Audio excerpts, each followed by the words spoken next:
I was digging through a bunch of my stuff, and I actually found this neck in with a bunch of my crap, and not crap, but you know. And then I noticed that if you look at the inlays on this fretboard, they look very, very similar to the Mopar Hashmarks.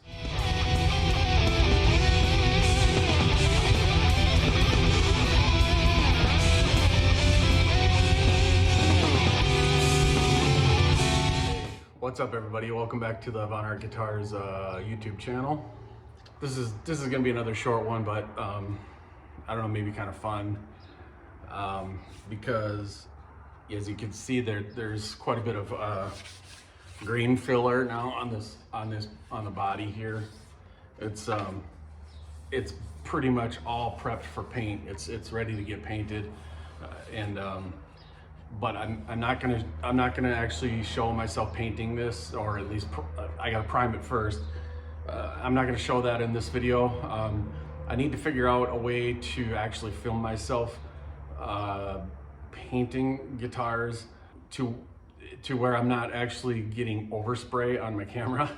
So I haven't quite figured out how I'm gonna be able to film that process yet, but I'll figure something out, and I'm gonna figure it out soon, because I really want to get this thing primed and painted, and start working on the graphics and all that stuff. But there's a couple things that I wanted to show. If you remember, you may remember, you may not remember, I mentioned that I was going to actually build a neck for this guitar, because I wanted to, really the only reason I wanted to build a neck for this one is because I wanted to be able to have my own headstock design that I came up with. It's a 6-in-line headstock where the tuners are all six in line, as opposed to 3 aside. However, I was digging through a bunch of my stuff, and I actually found this neck in with a bunch of my crap, and not crap, but you know, with my supplies and just all the stuff that I've accumulated. And I was looking at this neck, and I thought, well, it's actually a nice, I don't even know where it came from, but it's made out of mahogany. So it's a nice mahogany neck with a rosewood fretboard. But it's got this style headstock here, where it's got three tuners on each side.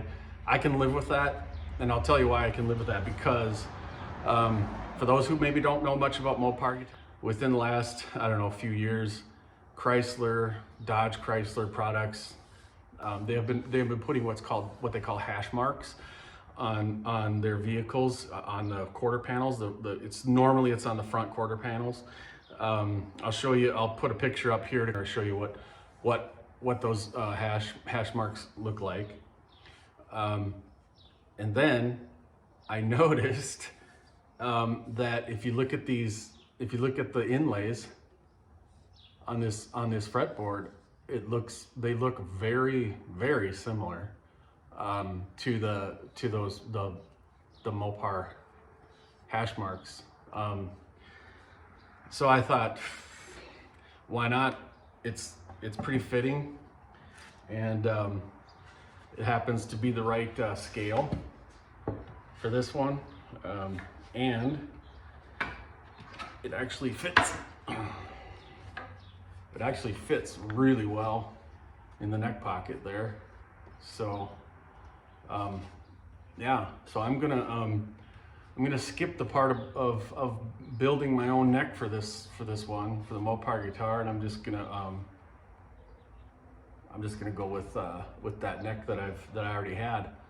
That'll save me some time, and I think that adds a little bit of a nice touch there with those inlays.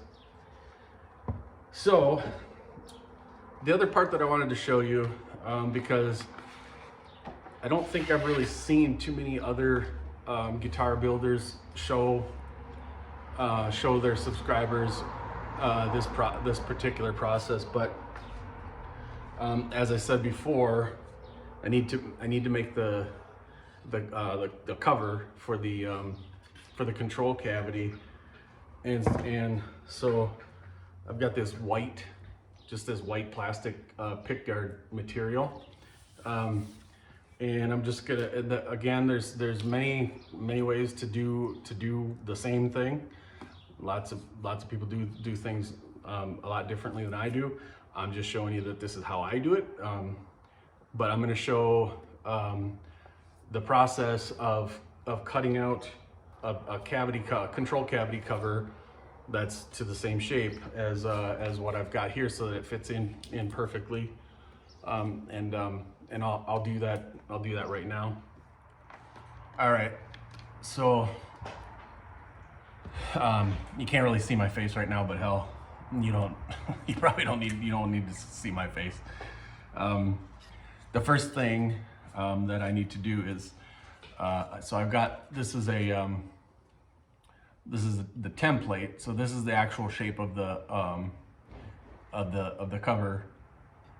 That's going to be used for that particular size and shape control cavity that I routed.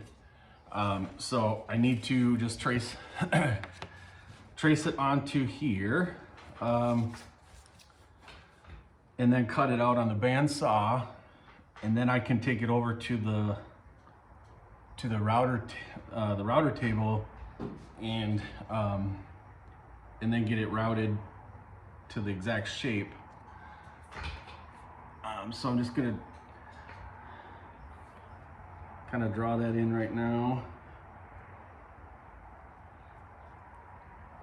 And if you're wondering, well, why would you put black marker on that piece of plastic that's going to end up being a part of the guitar? Well, this pickguard material, it always comes with these, and guitar players know this. Obviously, I'm sure a lot of guitar builders obviously too, but it comes with these, both sides are like protected with this like plastic covering to keep it from getting scratched and whatnot. So that's not a big deal. But anyways, so I got the shape drawn on there, and I just need to cut it out on the bandsaw, and that's the next step. So I'll show that in just a second.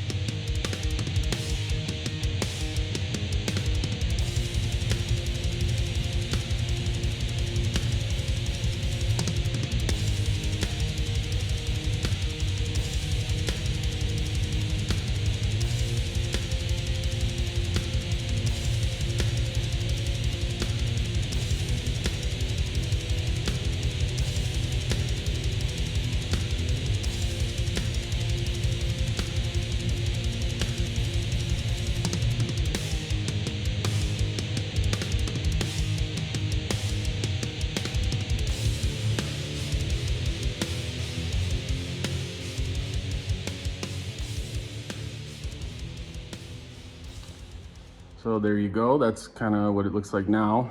And I just have to just kind of tape that on there. Tape that on there like that, and then I can go over to the router table and get it routed out, route the edges perfectly to the right size. So I've found that the best way to get the template stuck onto the actual material and not have it slip or move is to use this double-sided tape. But this stuff is extremely adhesive. It's really, if I was to just take some of that off and put it on either one of these, if I pulled it off, it would leave a bunch of residue because it's just so sticky and adhesive. So I found that the best way to kind of get around that is to take some of this blue painter's tape and stick it on each piece.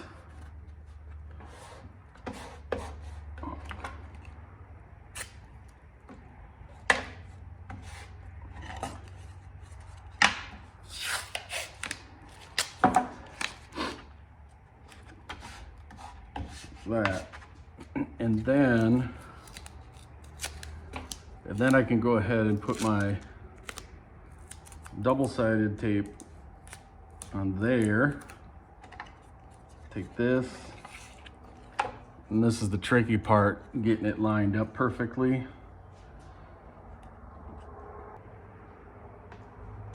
All right, that looks pretty good. So now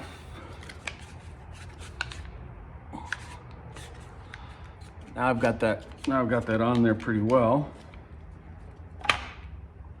And I'll just have to set that router bit up to the right depth.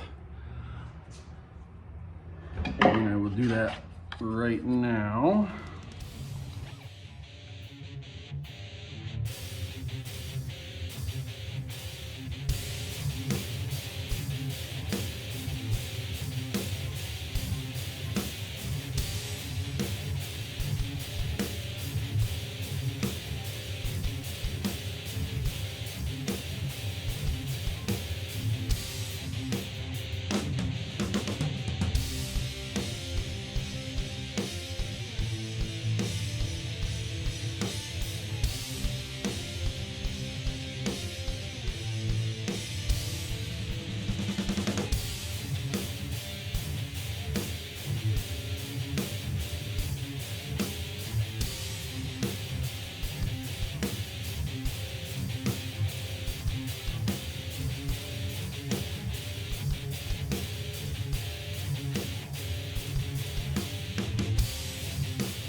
Okay.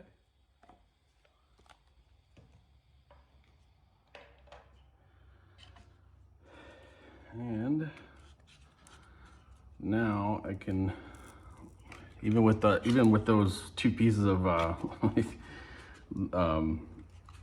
painter's tape in between or on either side of that two-sided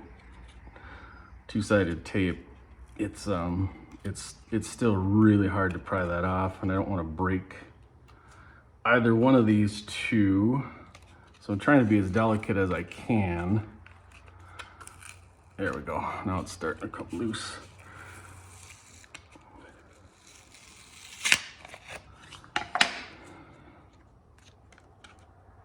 All right.